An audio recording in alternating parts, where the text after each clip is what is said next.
Well, you've changed, they say with a hint of nostalgia.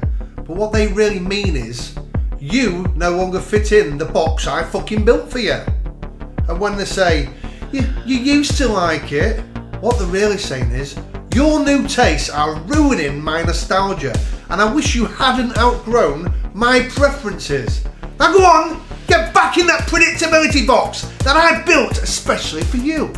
And just to make sure you don't escape again with these uncomfortable, unpredictable and unassigned narratives that I didn't fucking give you, I'm gonna nail it shut. Tap tap bang goes the nail of selfish stay as you wear. Tap tap bang goes the nail of familiarity. And tap tap bang in the nail of don't you dare disrupt my status quo ever again.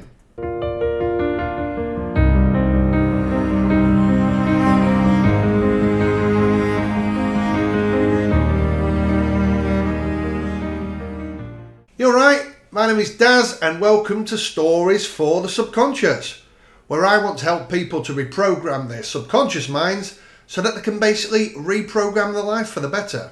Today we're going to talk about why you should not fear changing, just so that you can stay in line with people's perception of you. Yeah, when people say, you've changed or you used to like it, they often mean you're no longer how I want you to be. You know, I used to also suck on my mum's breast for milk and shit in a fucking nappy. Don't mean I still do, does it? People change, people grow, people evolve. You know what I mean? I totally get it. I get how some people, you know, they're so attached to the old you that they can't get past it. When they don't see you for a while, it could be a year or so, when you're completely different. So you was how they remember you.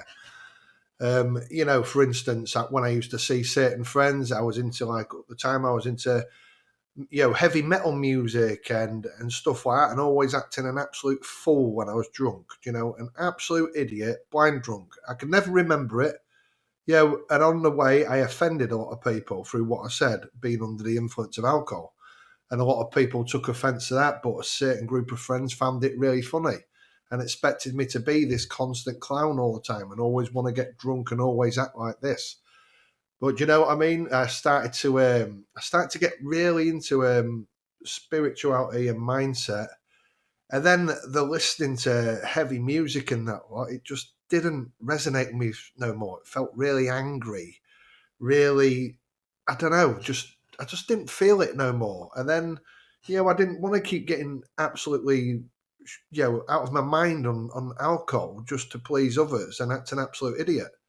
And now I don't do that. You know, a lot of people have, you know, took offence to it and sort of distanced themselves away from me because they want me to be this clown who gets hammered on alcohol and offends a lot of people and can't remember what he's doing.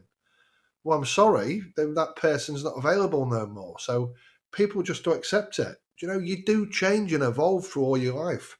And if it's for the better, people have just got to accept it. And if they can't accept it, then that's just their issue, not yours. But you might be fine, they're willing to sort of work with you if they really see you as a valuable friend. And if they just can't go ahead with it, then maybe you want a great friendship to begin with. I know it can sound drastic and upsetting, but sometimes they're just the facts.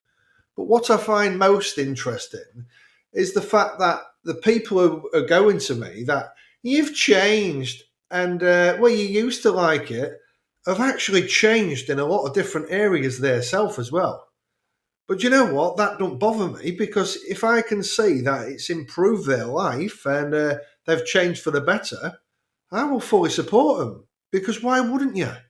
Why wouldn't you support somebody who's a close friend or considered a close friend and they've changed for the better, but they still want you in their life?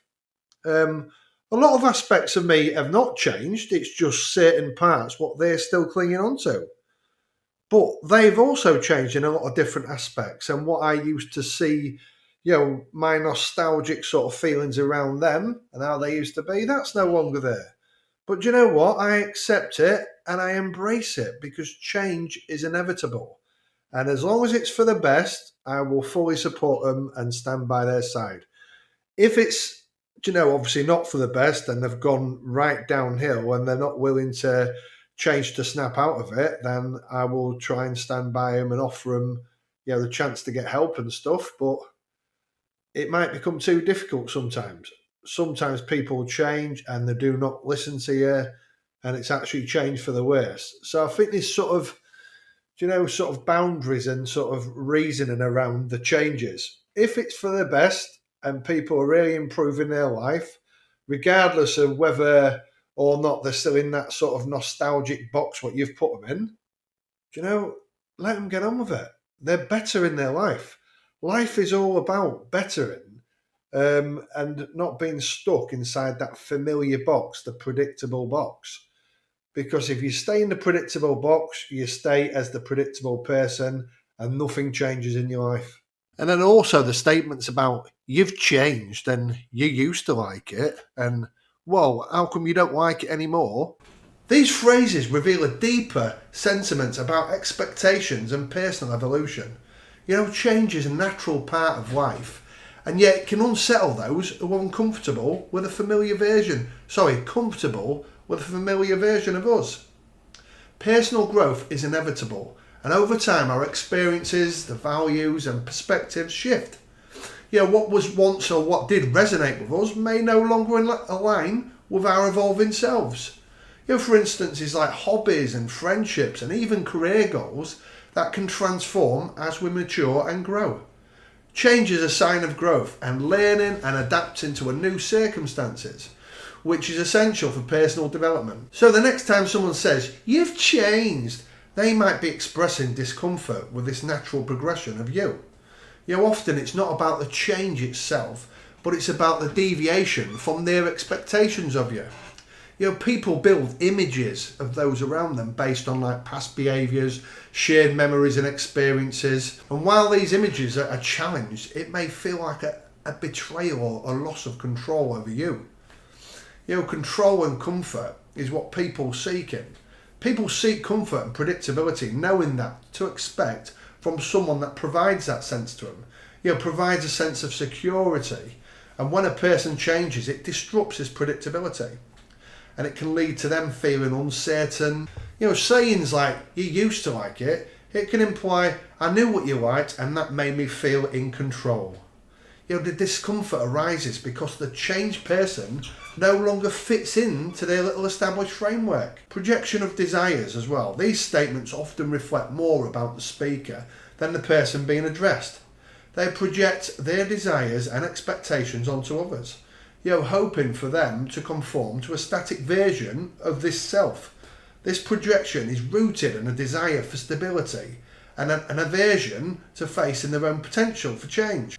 Embracing change and acknowledging it in others, it can be challenging, but ultimately enriching.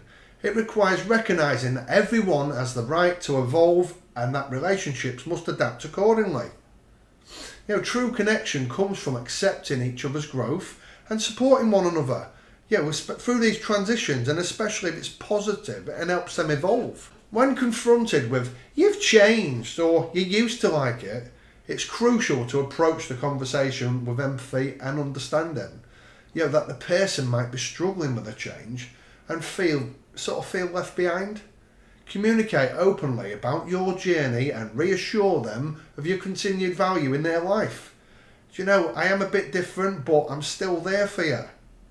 So let's wrap this up. Change is an intrinsic part of the human experience, and when people say, "You've changed," they are often grappling with the loss of their familiar reference points to you. So by understanding this perspective, we can foster a more compassionate and supportive relationships with people and your friends, and that allows room for growth and transformation in ourselves and those around us. When all the dust settles, if they're still not willing to accept that you've changed for the better, then that's their problem and not yours, and it might just be time to say goodbye and concentrate on vibing so high that you're almost touching the sky. Well, that's it for this week's Subconscious Story, folks, and I hope you have found value in it and in the content. And if you have, please like, share and subscribe, as it helps the stories to thrive, stay alive and get into that subconscious mind.